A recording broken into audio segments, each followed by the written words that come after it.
Yes, good morning mga ka-Duckers. Good morning. Bago po ang lahat, please subscribe to my YouTube channel.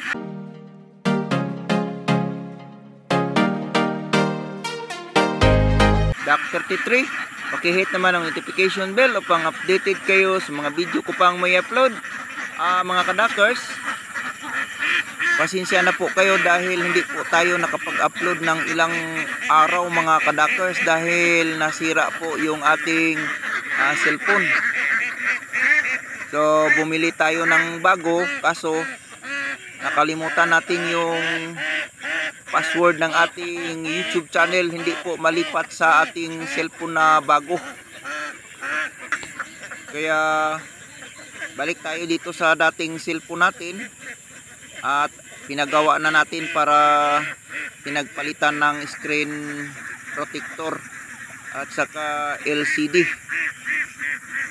So shout out sa lahat ng mga viewers po na hindi pa nakapag-subscribe, paki-subscribe naman po. Sa lahat ng mga subscribers, salamat sa inyong patuloy na pagsubaybay sa ating YouTube channel. So ito na po yung ating mga alagang itik. Pinapaligo natin sila sa umaga para po sila ay makapag-breed dahil 4 na klaseng vitamins po yung nilagay natin sa ating mga itik sa ngayon dahil sila po ay naglulugon. Kahit maglugon sila, basta mayroong vitamins mga ka-Duckers, magiging agresibo pa rin. So hindi pa rin tayo mawalan ng itlog. So sa kasalukuyan yung itlog nila ay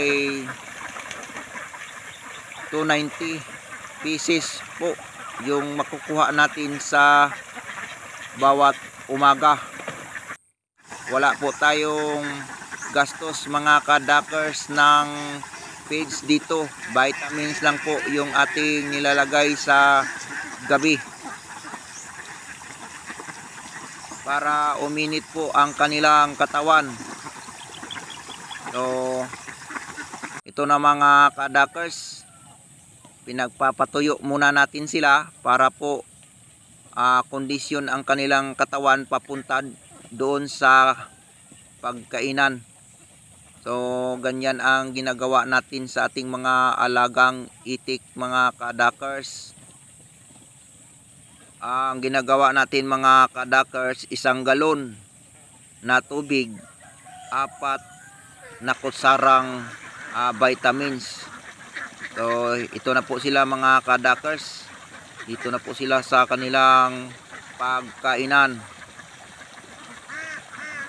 So sa mga bago pa lang po sa pag-alaga ng itik, ito po ang inyong gagawin mga ka-Duckers na para kahit naglulugon po yung mga alagang itik natin, hindi pa po tayo mawalan ng pera.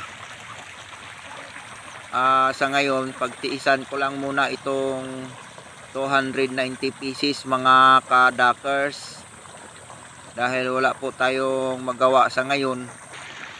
Ganyan lang po yung maiitlog ng mga alagang itik natin. So ito na, busog na sila mga ka-Duckers at sila po ay nagpapahinga muna. Nag-aantay lang ng oras yan papuntang dropping sa tanghali.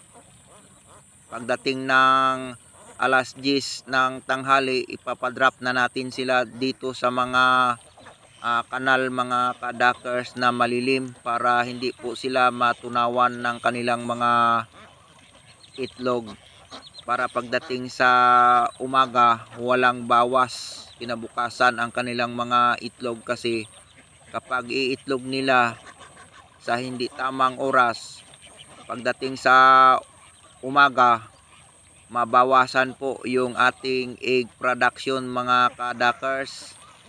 Ito lang po ang ating sekreto sa pag-alaga ng itik. So hanggang dito lang muna mga ka-Duckers. Thank you very much sa inyong patuloy na pagsubaybay sa ating YouTube channel. Once again, thank you very much. Thank you for watching. See you next vlog.